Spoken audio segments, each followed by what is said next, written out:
I just want to see how quick yours is going to upload. Come on. All right, mine's going.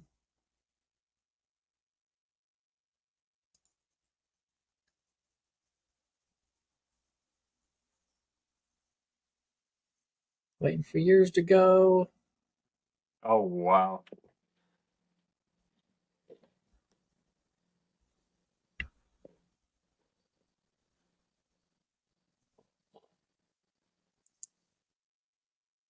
Still waiting? Yeah, I'm just waiting. It says 0% uploaded, but it's all right. There's a button I can do somewhere.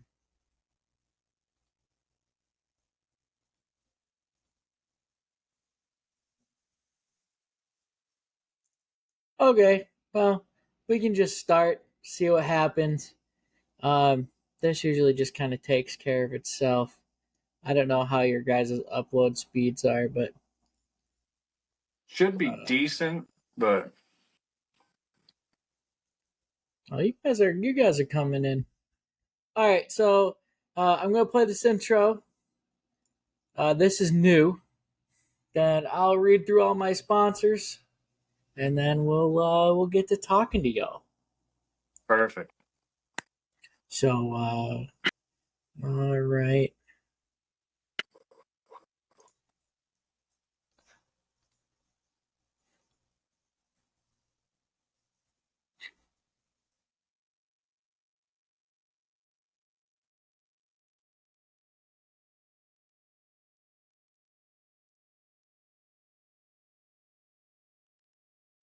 And welcome back to the Woah Show, powered by Great Lakes Speed Shop. Make sure you go see Bud and the gang. It's getting to the end of the year. Get ahead of the game. Make sure you go stop by their shop over in Ohio. They have a ton of great clients, and make sure you see what they can do for you. Also, part of our little group of sponsors, Close Racing Supply. It's end of the year, man. Make sure you go stop by, get some good stuff to keep you going. You know, we race till about October, so make sure you are in good shape for money season. Martin Dynamics is your premium one-stop shop for all of your suspension component needs. The Bruce and those guys over there do a great job. You'll see a lot of the local guys around here work with Martin, and they put you up front. So make sure you contact them today to learn more about their services. I just take pictures of the race car, but I do know suspension is the most important part. And of course, last but not least, our boys at Carpy's. We got the new check on the wall from the Woah Nelly 25 second annual, presented by Carpy's. They do these, I always got the wrong hand. They do these checks. They do awesome hats that fit our big heads. They do our logos, merch, all that. We're endlessly thankful for Carpy's. They let us do a lot of cool things. And now, if we do this correctly here, joining us on the show today, not one, but two people. We have the Gibson Brothers. How's it going, guys? Good, you? It's not been bad. It's been a busy last couple weeks between the Woah Nelly show. We haven't had a podcast in a while, only because of how crazy everything has been. Multiple days of racing, weekday racing. So it's been hard to schedule, guys. But I'm glad to see you guys on here coming off the end of the season at Stateline and Eriez. I know Eriez got the sweeps, but man, I think talking to you guys is the right moment to do it. I know we talk all the time at the racetrack, but so let's get into it. So you're one of the so I feel like there's like a couple different types of people that move through the ranks in racing. There are some guys that start at the big car level and then move up. Some guys just start at whatever level they can afford. And y'all started in go-karts. So let's talk about that. Let's talk about how you guys got started in go-karts. How did you start this journey? And, a little bit about your go-karting. Because I feel like we don't get to talk about go-karts enough. Well, starting out, actually, it was it took years to persuade my dad to actually get one. Like I'm not even joking when I say probably 6 years to get a go kart. So we got into the game late, considerably late, and I did my first rookie season, which was like it wasn't even a full season. It was like 4 races because we joined so late. 2017. Yeah, it was 2017, the summer of 2017, and then the next year we banded up and we actually got another kart for Dustin, and then Zach Johnson actually ended up racing a little bit with us that year or 2018, and just kind of transpired and took it more serious as we went on and popped into the outlaw karts and made a decent name, and I mean ended up selling those and made a big car debut, full swing. Yeah, you guys, and you guys, you didn't take it easy. So there's a whole lot of questions, but first, and I always love asking why people pick the classes they do. Why a pro stock, man? Why go in there? These pro stock guys, they've been driving these heavy bad boys forever. It seems like when you line up in the pro stock division, whether it be John Boardman, Johnny B, as we like to call him, or I mean, look, you got John Boardman. Matt Sampson's always really fast. And I mean, dude, and these guys that come up for the specials, they are no joke either. Mhm. Like the guys in this division are tough. I mean, I honestly couldn't tell you our reasoning. I think it was just whatever fit our budget best.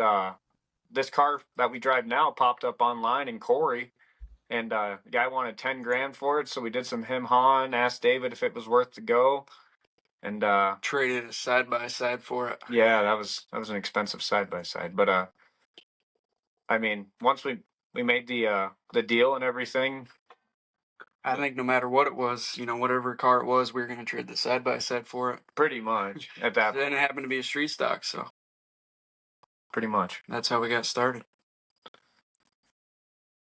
That's good. Hey, coming from carts to going from carts to pro stocks was kind of the learning curve. I know that you guys started about halfway through the season really last year, and this was your first full season.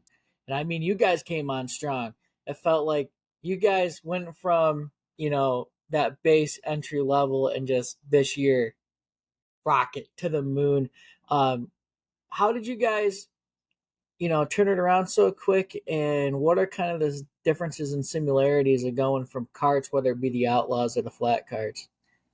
Well, I think I could probably speak for both of us when I say we've always been able to adapt to what we drive. We just I don't know how it's to explain it other than that. It's when you get behind the wheel and you push the pedal down to go, you kind of just learn these things, and we've always picked up on it rather quick. Lots of iRacing for me. Lots of iRacing, hours of iRacing, and I don't know. I really don't think there's anything similar to them. They're not similar, but like if you're like going for like the counter steering and pushing the pedal down, they're similar.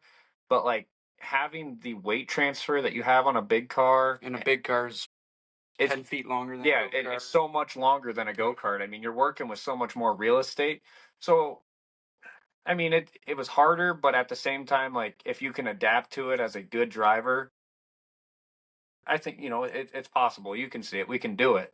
It's just it's getting used to it. And plus, I mean, David and Wyatt and Freya and everybody at Affliction, they got this thing driving like a Cadillac every weekend, every Saturday or Sunday. It's just driving like a Cadillac. So you guys have been definitely one to watch, whether it be between Stateline or Eriez.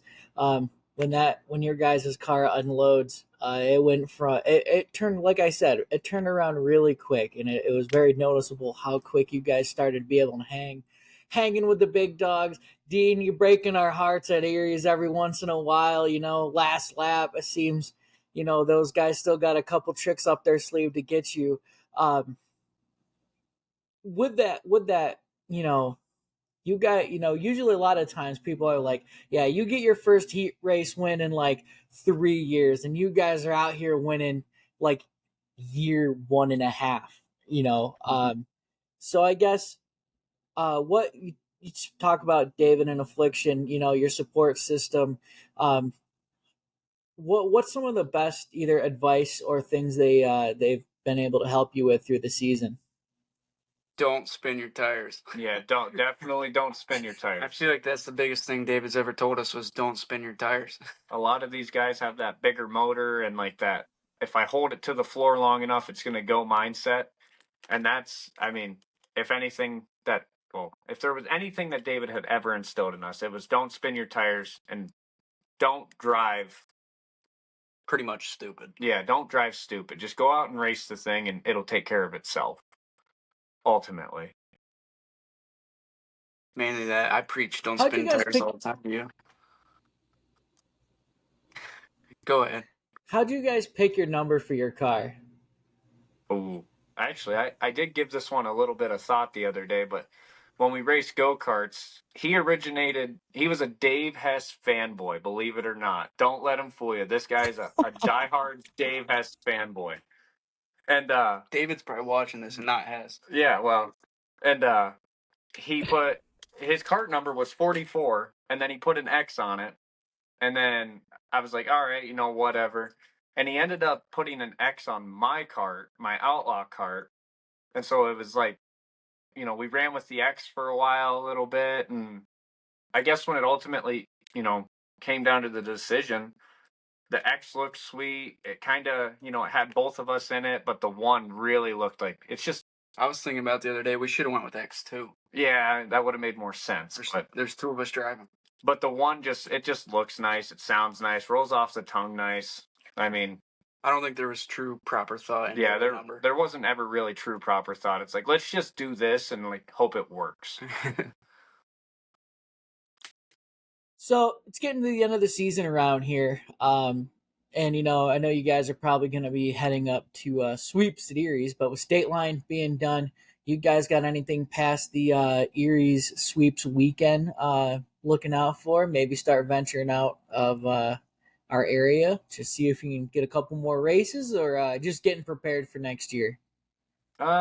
We'll race a couple more. Yeah, but we shouldn't specify on where because keep them guessing. Yeah, you got to keep them guessing. You don't really want them to know. We're going to sweeps, but we got other locations. Yeah, there's a couple other tracks we're thinking about hitting up for the money, but we're not 100% sure is the thing. We've had a lot of problems this year with our trucks and everything, so we're trying to make sure we have all our things in line before we actually jump on these. So we're gonna try, but who knows?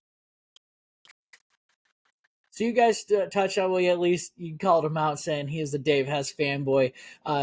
Who other than you guys work with David a whole bunch, David Scott, not Hess, with on this pro stock. Other than him, other people that have been really big helps or inspiration or anything along the way. Jason Black. Yeah, Jason Black has been the man. Number 5B. He's like, that's half the reason our car is running right now because he lent us parts to keep ours going. And that is a big help. Like finding new friends in this kind of sport, like being relatively new, those relationships take time to build. And I mean, I feel like as soon as we started racing, Jason was with us from day one. Like he is just real with you.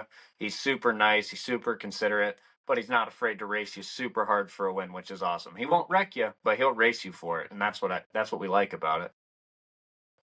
Who else? Anybody? I mean, there's a couple people like that just help out in the garage. Nothing crazy, but I mean, having Martin on the car and everything like that. I mean, you were doing your interview and suspension is a big factor. So having like a couple of those good sponsors like Affliction and Martin, even Kreger underneath the hood, I mean, it all plays a part in a bigger picture. And I guess we're really just fortunate to drive the car and have it do that good.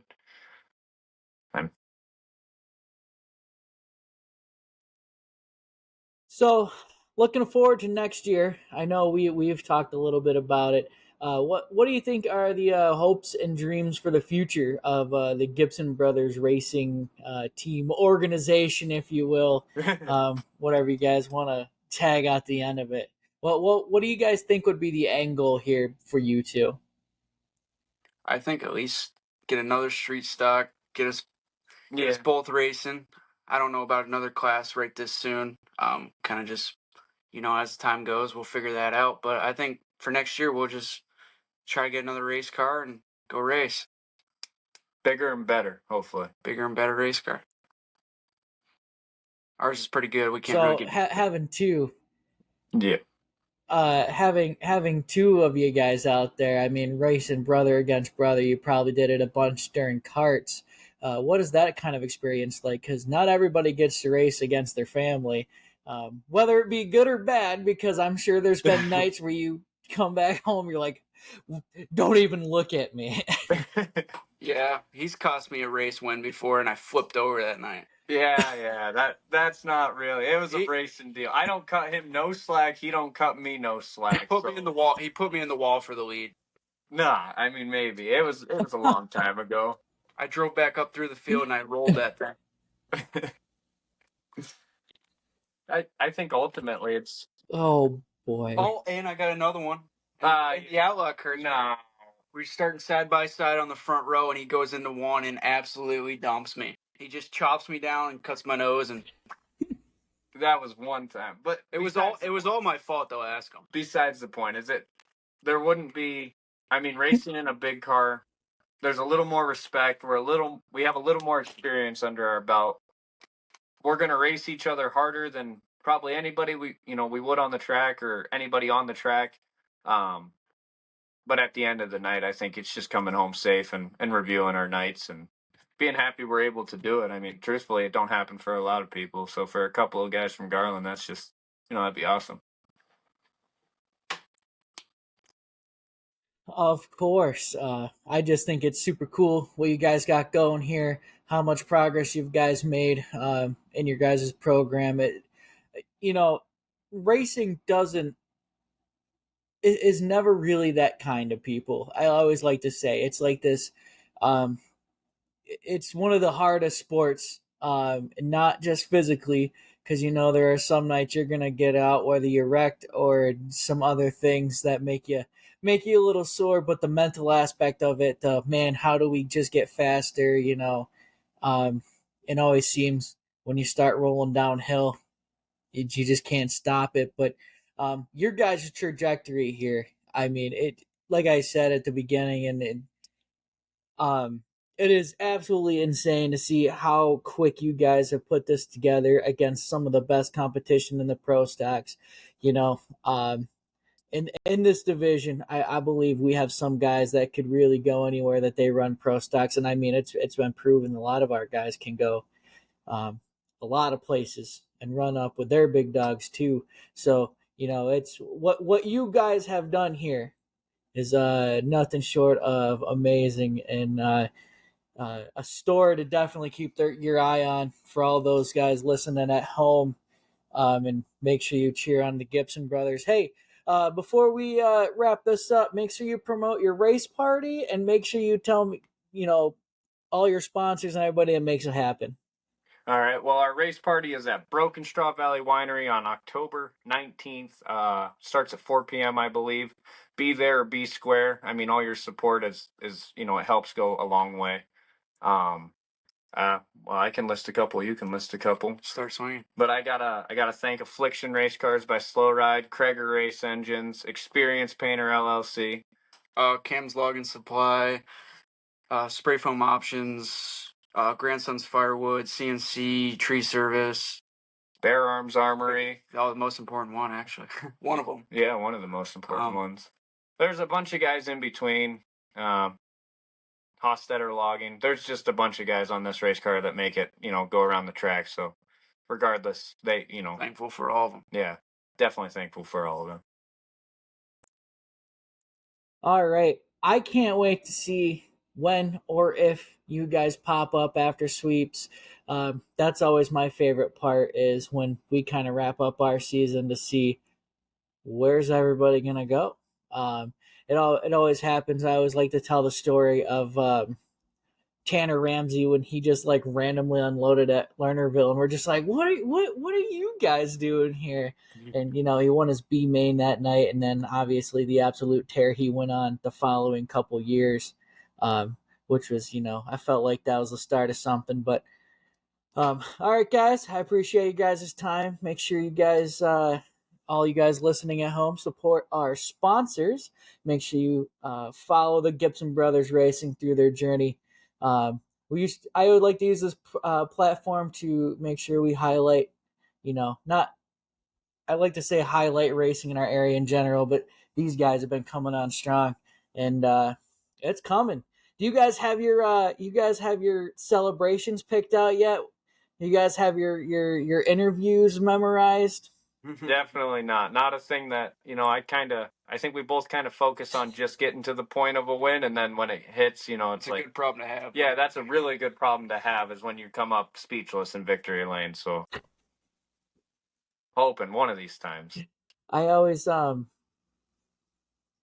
make, because we see a lot of guys that do it a lot, and they can list all their sponsors without looking at their car. And then I remember when Zach Johnson won his first feature, and he just microphone from Hunter Jordan pointed at him, and he's just like, "Yep." he just didn't know what to say. It was awesome. That was a cool moment to watch him just gap his dad there at the end of the night. But all right, guys, thank you guys for coming on. It's been a pleasure watching you guys all season. Can't wait to do it some more, and hopefully we'll have a Woah show, a quicker turnaround than the 2-3 weeks that we had this last time. So thank you guys for listening, and thank you guys for joining. Not a problem, dude. Thank you.